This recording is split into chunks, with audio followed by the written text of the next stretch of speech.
am only now realizing that the little butterfly that I put on the corner just to look cute actually has something to do with the book if you pretend it's a moth and not a butterfly. Hello everyone, it's Nina and I'm back with another book chat. I am so excited about this particular video because I loved this book so much and I didn't think I would. The book I'm going to talk about today is Daughter of the Burning City by Amanda Foody. The Daughter of the Burning City is a book about a 16-year-old girl named Serena, I think that's how you pronounce her name, who lives in a traveling festival-like city of Gomorrah. And Serena is the only illusion worker that has been heard of for centuries, so she can create very realistic illusions that others can hear, feel, see, and touch. Serena is a part of Gomorrah's freak show because the freak show is composed by the illusions that she has created and that made up her family. But one day, one of Serena's illusions gets murdered, and then she basically has to find out who the heck killed a member of her family. To be honest, I'm not sure why I bought this book in the first place. I bought it last year, I think, and I remember seeing Emma Books, if I'm not mistaken, really say great things about this book. And I also really wanted to read Ace of Shades by Amanda Foody, which I also have, but I really wanted to read her debut novel first since this is only a standalone. But since I hadn't heard many things about it, I really went in with no high expectations. I just really wanted to like it, of course, because I bought it. But I was really surprised by how much I loved this book. I ended up giving it 4.5 out of 5 stars. So let's talk about some non-spoilery things first. First of all, I have to say that I absolutely adored the atmosphere of this book. I think Gomorrah is such a cool idea, like an entire city of sin and debauchery. Debauchery?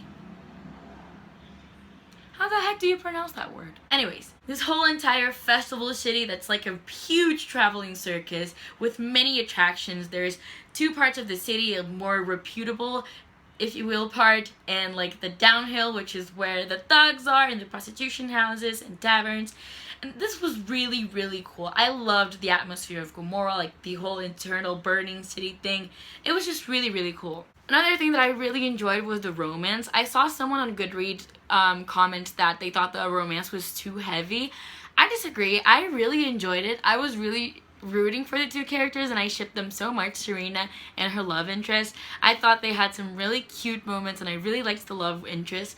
However, there was something that happens at the end of the book, like towards the end of the book, that had me wavering in my love of the romance, but then the ending was so good that I just let it be and I kept loving this couple until the end of the book. I love how the characters in this book have like Italian-esque names like Serena and Luca and Nicoletta. I just thought that was really cool and something that I hadn't seen before in YA. This book, I'm pretty sure it's YA, and I thought it was funny because there's like some pretty heavy language in terms of like cussing and all that.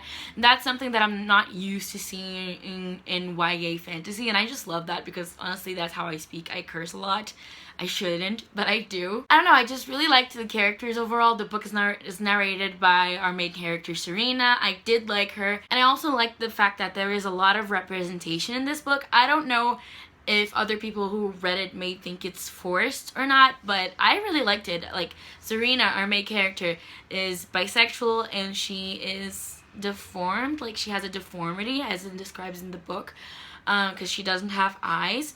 And Venera is bisexual as well. I think Nicoletta is a lesbian, if I'm not mistaken. So I really liked all the representation in this book. I have to say this book is far from perfection. The writing wasn't that impressive. It was like, okay, I thought some parts were a bit confusing and a bit rushed, but overall I enjoyed it. It didn't like ruin the book for me. The magic system was interesting, the whole jinx work system, but I wish it had been better explained and more detailed in a few parts because there's a lot of things that we don't know, and since this is a standalone, we really won't have a chance to fully understand and comprehend the magic system. But the fact that this is a standalone is really good. I mean, I would love to see more of Gomorrah and its citizens because it's such an interesting place and it's a really cool atmosphere, and there's a lot going on in this universe. It's a high fantasy universe. There's a lot going on outside of Gomorrah. However, I do think that the story ended where it needed to end. There was no need for a second book, and I felt very satisfied at the end of Daughter of the Burning City. So yeah, overall, I was really impressed with this book. I really liked it. It doesn't have like a really high rating on Goodreads. It has maybe a 3.80 something or 70 something, which is not that high in my book, but I really enjoyed it. I think it's worth a shot if you like high fantasy, if you like the whole circus vibes. I probably picked up this book because someone on the internet says it reminds them of The Night Circus, which is one of my all-time favorite books, and I really love the atmosphere.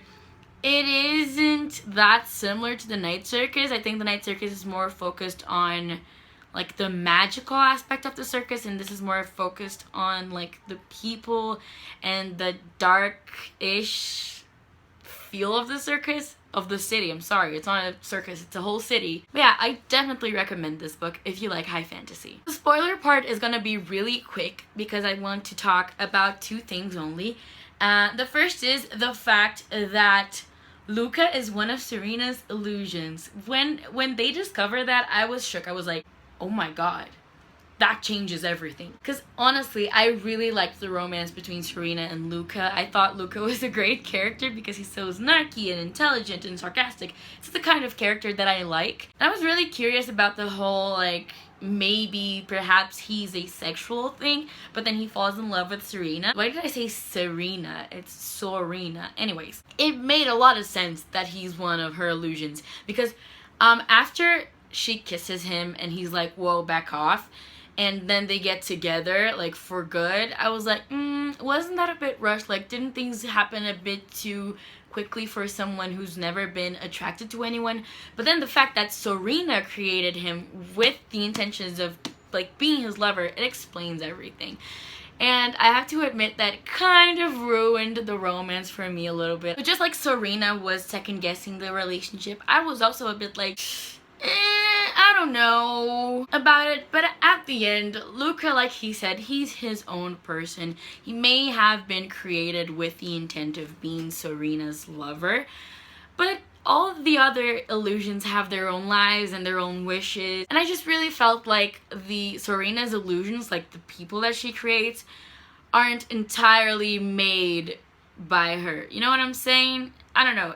I don't know if it makes sense, but I feel like they really are their own person, and that made me continue to love the romance so much. The other thing that I really want to talk about is the ending because, oh my god, I did not see those twists coming. I thought it was so cool in the end that Serena used her illusions to kill the murderers, like when Tree stomped on Agni, I don't know how to say his name, and then Crown kills William because he was the one who killed Blister. I don't know, that was so cool. I really loved the ending. It was a huge confusion and I really liked the plot twist overall, and yeah, the ending really made me put that extra half star on my 4-star rating. So that's it for today's video. I hope you enjoyed my review and the new setting. It's definitely better than my old one, at least for me. Thank you so much for watching. I hope you enjoyed it, and I will see you on my next video. Bye!